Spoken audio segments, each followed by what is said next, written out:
Olá, saudações a todos, sejam muito bem-vindos e bem-vindas ao nosso segundo encontro da Semana da Psicopedagogia.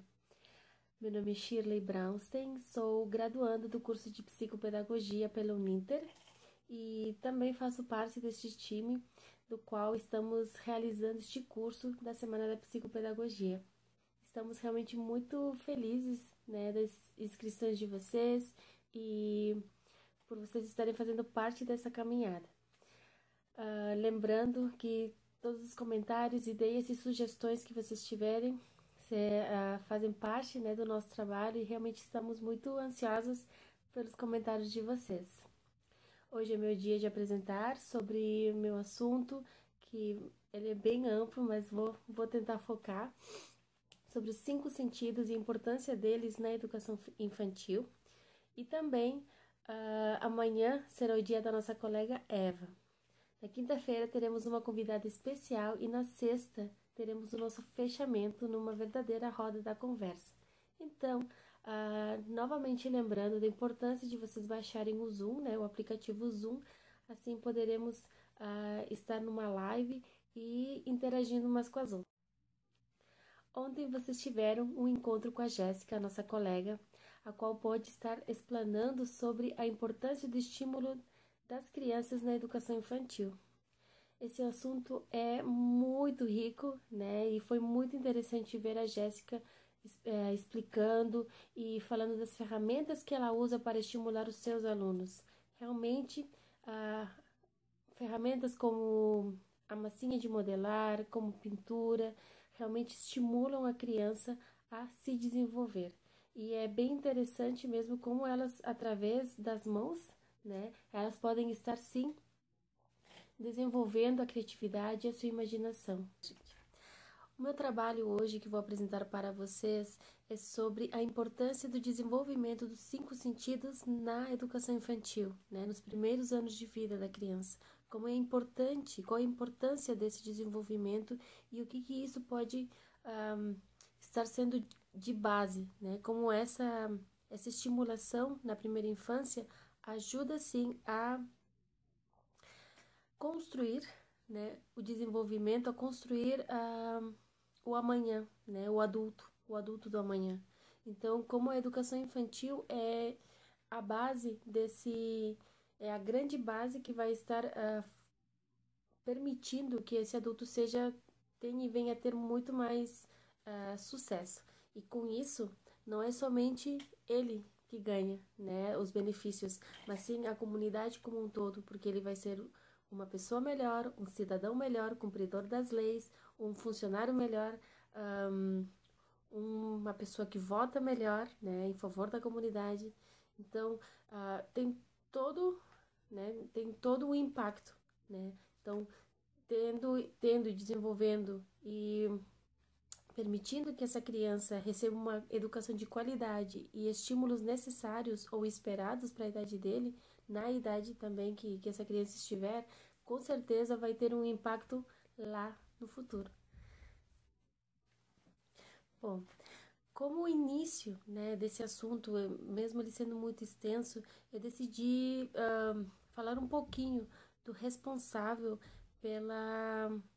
pelos estudos que temos hoje em dia, como a epistemologia genética, que não teria como não falar dele, certo? Muitos de vocês já devem conhecer, mas nunca é demais a gente se lembrar de quem foi Jean Piaget, e a grande contribuição que ele tem deixado através destes anos das suas pesquisas, dos seus trabalhos. Jean Piaget, então, ele era suíço, ele nasceu em 1896 e desde cedo ele apresentou muitas qualidades de curiosidade, Ele manteve essa curiosidade. Com 10 anos, ele criou o seu primeiro trabalho, de observação de um pardal albino. E isso lhe chamou tanta atenção que ele criou esse trabalho e a partir desse descobrimento dele, que ele sentia essa vontade de observar e relatar e escrever, o seu primeiro emprego foi no museu na cidade onde ele morava, museu científico. E lá ele desenvolveu muitos trabalhos torno de 20 artigos sobre seres vivos. Ele, então, tem uma formação de biólogo, inicialmente, mas como ele gostava de explanar, de aumentar os seus conhecimentos, ele foi para a área da filosofia e da sociologia. E com esses trabalhos e esses estudos, ele foi criando novos questionamentos. E é por ali que ele vai chegar nessa questão, né? Como é que um ser que tem um conhecimento, né, base, consegue chegar a um conhecimento superior? Era algo que lhe intrigava. E as respostas que haviam na época não eram o suficiente, ele não se conformava com essas teorias, né, que eram especulativas para a época. Então ele queria algo mais concreto, ele queria saber o porquê, né? Que bom que ele teve esses questionamentos e ele foi atrás dessa resposta, né? Porque com certeza todas as coisas que ele pesquisou, que ele estudou e que ele criou a partir dessa questão fez com que toda a educação, né, que hoje conhecemos esteja direcionada, esteja amparada, né, por esses e comprovada muitas vezes por essas pesquisas que ele fez. Então, nessa época existia o inatismo e o empirismo. O inatismo então defendia que o ser humano ele já chegava sabendo, enquanto o empirismo não, ele dizia que era a partir da experiência, o conhecimento vinha a partir da experiência e somente. Então isso intrigava Piaget. Então ele decidiu, através das pesquisas dele, a aprender e encontrar um meio campo, né, entre um e outro, entre o inatismo e o empirismo. Surgiu então o construtivismo, que vem a trazer essa nova visão, ou esse novo ângulo do conhecimento, da aquisição do conhecimento, no qual existe uma relação entre o sujeito e o objeto, né? Um, não é um, não é um que vai, não é um que se sobressai ao outro, mas os dois em conjunto permitem que esse conhecimento aconteça. Ou seja, a relação entre um e outro é onde surge o conhecimento. Agora então vamos falar um pouco sobre os estágios de desenvolvimento que Piaget criou a partir de suas pesquisas. Os estágios de desenvolvimento, então, surgem para estar classificando, né, o desenvolvimento em cada fase. Cada fase, então, recebe um nome, como o sensório motor, de 0 a 2 anos, o pré-operatório, de 2 a 7, o operatório concreto, né, de 7 a 11, e o operatório formal, de 11 em diante. É válido dizer que essas idades são aproximadas, pois cada ser é único e com certeza cada criança vai estar aprendendo no seu ritmo. Então, cada estágio então vai estar sendo uma forma de classificar esse desenvolvimento e estar orientando os educadores a estar sabendo o que esperar dessa criança em determinada fase. Agora falaremos então da importância da educação infantil na vida de uma criança nessa idade. A educação infantil então surge para estar ajudando através de estímulos as crianças a desenvolver suas potencialidades em todos os âmbitos de sua vida, certo? Então, na educação infantil, a criança está aprendendo através do lúdico, da brincadeira, de jogos, a se desenvolver e a desenvolver suas potencialidades em todos os âmbitos: motor, físico, cognitivo, emocional, certo? E é dessa forma que as crianças vão estar aprendendo. É de suma importância a educação infantil para as crianças, pois é através dela que sua personalidade, seu caráter, tudo isso vai estar fortalecido, e elas vão estar aprendendo a lidar com as situações que mais tarde vão estar enfrentando na vida adulta. Os 5 sentidos: olfato, paladar, visão, audição e tato, são estes os sentidos que as crianças aprendem a desenvolver, né, durante a educação infantil. devem ser sempre estimulados desde os primeiros anos de vida. Através destes sentidos, eles estarão descobrindo o mundo e nada melhor do que aprender brincando. Além de aguçar os sentidos, atividades lúdicas, atividades de canto, de ouvir histórias, que seria o jogo simbólico, ajuda a aguçar os sentidos, ajuda a aguçar a criatividade, a imaginação. E é durante essas brincadeiras que as crianças vão estar desenvolvendo como a coordenação motora, o equilíbrio, lateralidade, vão estar aprendendo sobre a motricidade, né? A conhecer cheiros, apreciá-los. É na educação infantil também que surge a rotina, surge a organização, o que vem antes, o que vem depois. Todas esse cotidiano para a criança vai estar permitindo que ela desenvolva esses sentidos. E junto com a família, né, em seu lar, ela também estará aplicando o que ela aprende na escolinha. Então é de suma importância para a construção dessa criança, né, da sua personalidade, que ela esteja sendo ensinada, mas que ela também tenha a oportunidade de aprender por si mesma. Então, quando o educador coloca, quando o educador e também o seu cuidador coloca a seu dispor, né, atividades, brinquedos, essa criança vai estar desenvolvendo os seus 5 sentidos. Algo muito importante que também é desenvolvida na educação infantil é o jogo simbólico. Jogo este que permite que a criança desenvolva sua imaginação e a criatividade. Através de contação de histórias, as crianças aprendem os papéis, né? Os papéis de mocinho, os papéis do bandido, os papéis das donzelas, dos super-heróis. Então, é de suma importância que as crianças tenham esse tipo de atividade para estar desenvolvendo a criatividade e a imaginação. Uma atividade a ser realizada para desenvolver os 5 sentidos, já que estas estão entrelaçadas uma à outra, seria a preparação de uma receita. Estar ajudando as crianças a preparar o alimento, a identificar este alimento, já haveria a visão, o cheiro daquele alimento, está ali o nariz, os sons dos alimentos sendo preparados, a degustação pode ser com uma venda nos olhos, para que essa criança possa aguçar esses sentidos.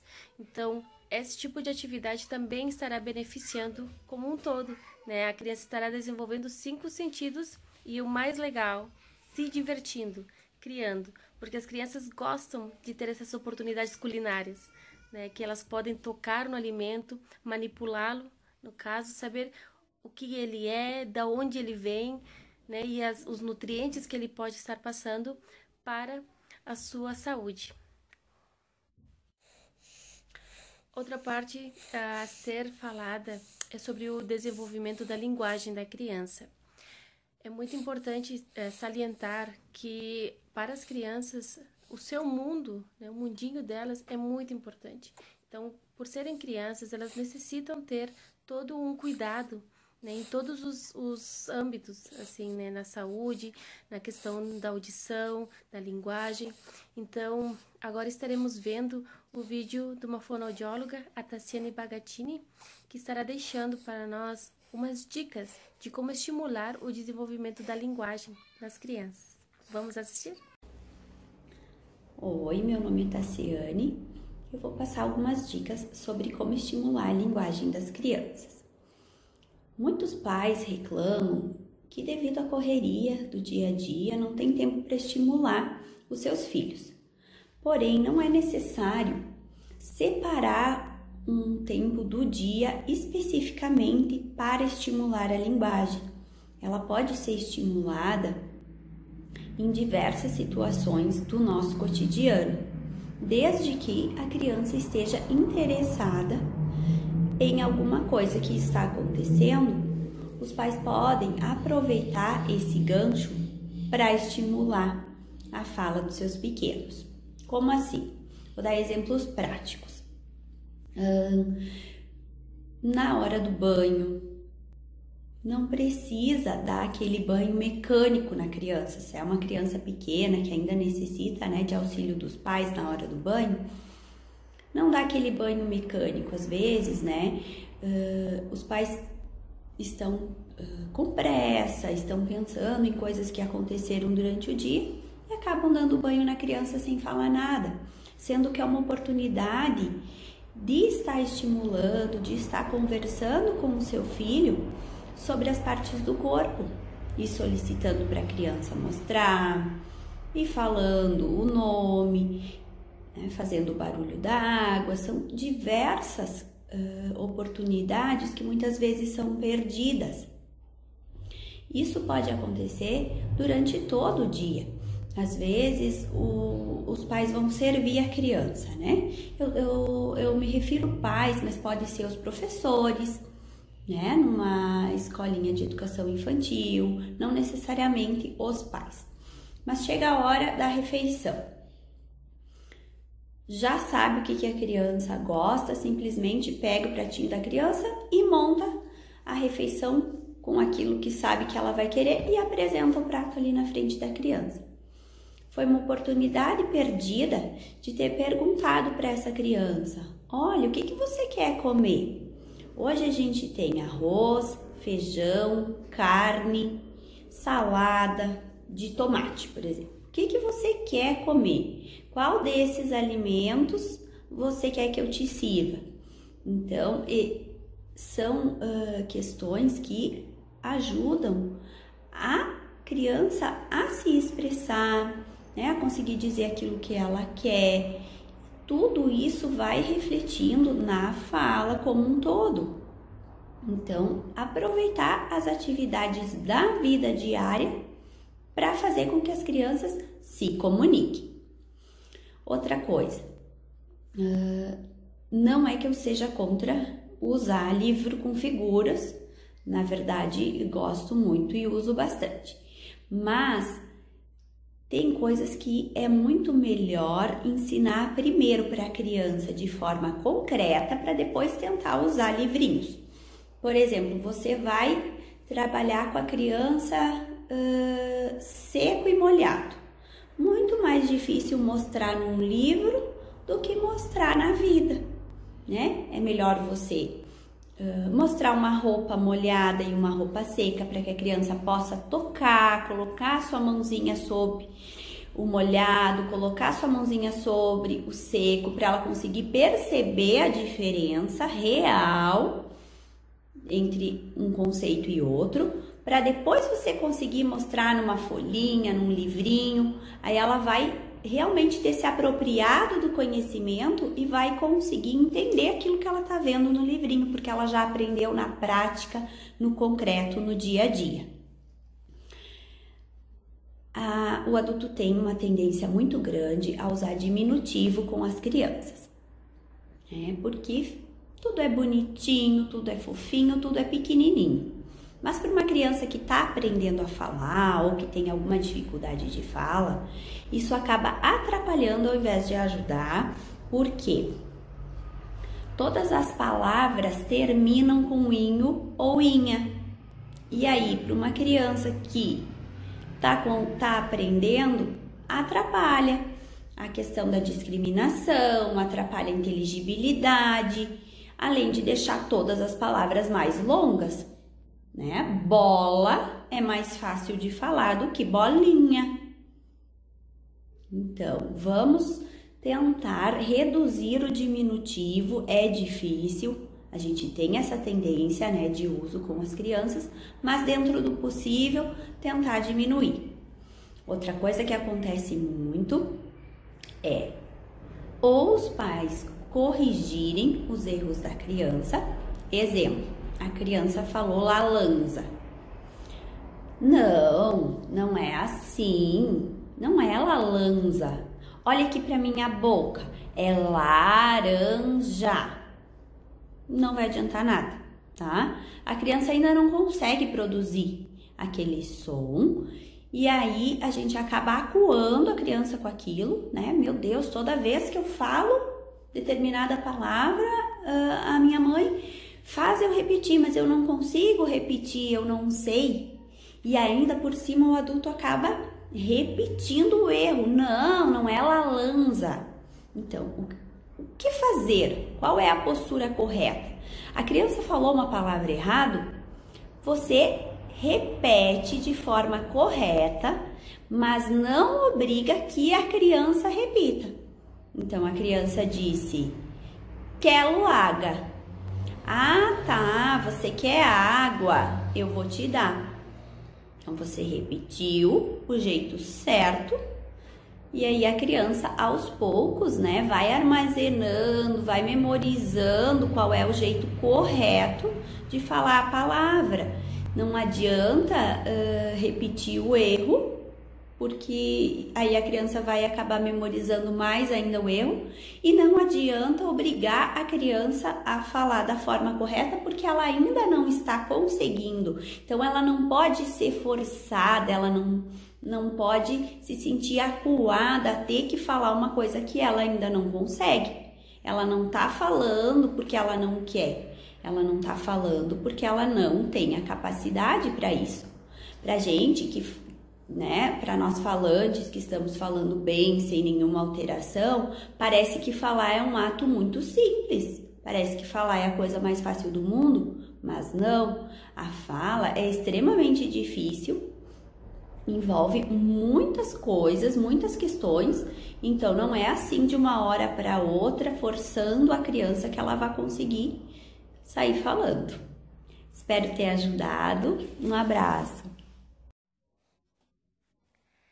Realmente, cada dica que foi dada é muito preciosa para nós, para que possamos observar o quanto as oportunidades estão aí e podemos estar estimulando as crianças de uma forma simples, no nosso cotidiano. Então, que bom que a gente recebeu essas dicas. Agradeço bastante a fonoaudióloga Tassiane. Depois de falarmos sobre a importância do desenvolvimento da linguagem, dos outros sentidos, faz-se necessário falar também que, além da educação infantil, um fator de suma importância é em casa, o lar, os cuidadores, os pais, a família. A importância da família no desenvolvimento dessa criança. Com tantos desafios, né, que se tem nessa vida, as crianças precisam estar protegidas em seus lares. E essa interação que deve acontecer em casa precisa ser de afeto, com limites, mas também com muito afeto. É no lar que as crianças aprendem têm as primeiras noções de afetividade, de vínculo, de proteção. E com a violência crescendo, com as negligências acontecendo com muitas crianças, é da nossa alçada, como adultos, como educadores, como pais, de estarmos levantando a bandeira da proteção à criança, fornecendo educação de qualidade, mas também em nossos lares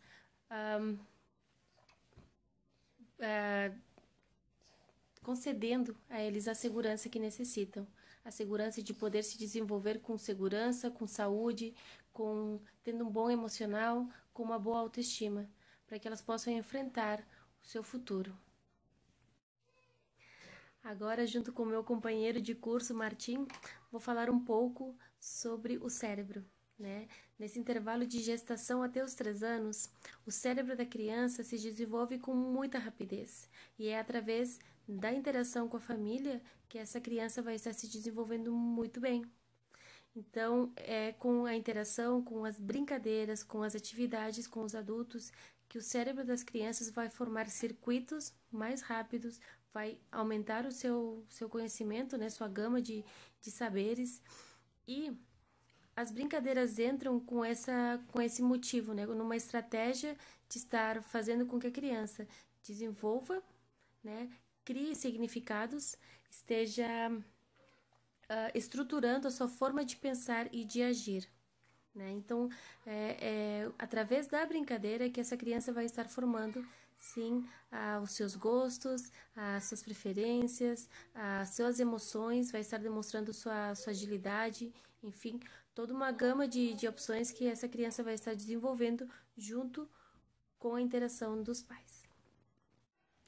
O neurologista Saul Seipel, ele é brasileiro, neurologista infantil, diz que uma das, uma das coisas que sempre se diz aos pais, né? Brinquem com seus filhos. Às vezes é uma frase tão batida que, na realidade, algo que deveria ser dito é o porquê da brincadeira, né? Qual é o real motivo da importância dessa brincadeira com a criança. E é certamente porque, através dessas brincadeiras, o cérebro das crianças vão criar essas sinapses, que são mensagens de uma célula neural a outra, e assim elas vão criando essa rede de conhecimento. Enquanto eu estava lendo, fiquei pensando que poderiam ser mensagens instantâneas, né? De tão rápidas que são essas ligações, essas mensagens enviadas.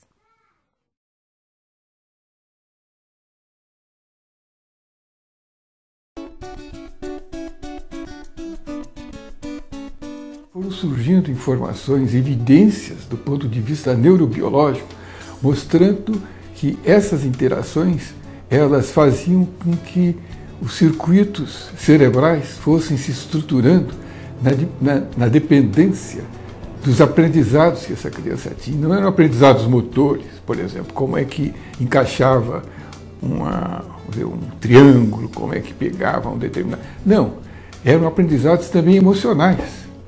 A partir de momentos iniciais de vida, a criança já ia se habituando com as regras, né? Com o que pode e o que não pode. E para ela, que achava que podia tudo, ela passou a conviver com a frustração de não poder. E essa frustração era uma mola importante no processo de desenvolvimento. Mas nós não podemos agora, como adultos, fazer o que nós queremos. Então, como transmitir, levar isso aos pais, a importância de eles atuarem dessa forma, no sentido de modelar essa criança para que ela pudesse dar conta da vida dela no mundo, pudesse chegar numa idade de sociabilidade maior e respeitar a relação com os outros, né? Seguir as regras de um determinado jogo e quando chegasse na idade adulta também, já com recursos de poder ter um outro tipo de desenvolvimento onde ela teria que lidar com complexidades de opções de escolha maiores, né? Eu falo como se fosse uma escada que você vai subindo degrau a degrau, né? E você não chega nesse degrau de cima se estiver aqui embaixo. Você tem que passar por toda essa sucessão de aprendizados, principalmente nesse período de 0 a 3, que é um período fundamental, onde você tem esses circuitos se multiplicando de uma forma muito rápida, né? Inicialmente, sinapses acontecendo, porque esse cérebro está em ebulição ali. Nós não somos o que a genética determinou. Nós somos o que a genética determinou, mais a influência do ambiente. E aí o ambiente põe PM, pai e mãe. Como é que nós fazemos pai e mãe entender isso? Como é que a gente leva essa informação para eles? Isso tem que ser feito corpo a corpo. Você tem que levar a mensagem, a política pública, como é que eu faço isso atuar? Chegar lá na ponta, nas famílias. Num país do tamanho do Brasil, existe uma diversidade muito grande. Então, você não pode fazer um programa que vá servir para todos os locais. Fazer esses programas não é como fazer roupa preta por ter. Você faz. É alta costura. Você tem que fazer um modelo para cada região. Então isso cria uma dificuldade pela imensidão do país. Mas nós temos que ter condição de chegar lá. Por quê? Porque quem molda o desenvolvimento são as pessoas que convivem com a criança. Esse suporte para esse período de desenvolvimento, ele é a chave. Se você faz um bom investimento, você vai ter resultados depois que já estão, inclusive, evidentes aí na literatura.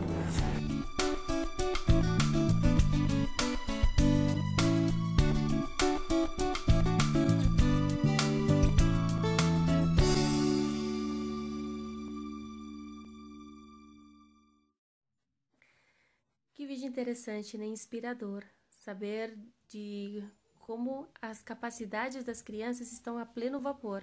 E é através dos adultos que vamos estar ajudando a mostrar o caminho para as crianças para elas se desenvolverem com muito mais alegria, com muito mais autoestima. Como é importante saber dos limites, né? Que delas saberem disso, que vai ser uma mola que vai impulsionar elas para ser um adulto muito melhor, né? Bom, gente, quero agradecer muito a todos vocês por estarem até agora comigo, de podermos aprender juntos. Agradeço muito por vocês estarem neste curso e, novamente, qualquer comentário, ideia e sugestão é muito bem-vinda, tá bom? Então, muito obrigada novamente, uma boa noite e um ótimo curso, né? Que a nossa semana seja maravilhosa e sexta-feira estejamos todos juntos aprendendo e tirando dúvidas, tá bom? Tchau, tchau, obrigada!